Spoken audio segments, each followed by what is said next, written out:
₹5 सुरू झालेली बचत आणि SIPचा प्रवास.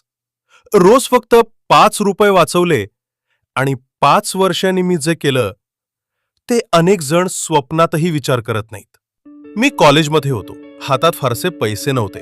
पण एकदा एका सिनियर्सने मला विचारलं, "दररोज ₹5 वाचवू शकतोस का?" मी हसून म्हटलं, "एवढं तर जमेलच." त्याने मला SIP म्हणजेच सिस्टमॅटिक इन्व्हेस्टमेंट प्लॅन विषयी सांगितलं.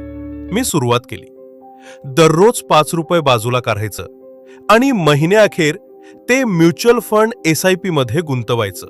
सुरुवातीला वाटलं, कसली काही कमाल होणार आहे का यातून? पण हळूहळू ते एक सवय झाली. 6 महिने झाले. मग मी 5ची जागा ₹10 केली. कधी कॉलेजचं पॉकेट मनी कमी मिळालं तरी SIP चुकली नाही. 5नी मी ती गुंतवणूक बघितली. जवळपास ₹30,000 पेक्षा जास्त रक्कम उभी होती आणि त्यावर व्याज वेगळंच.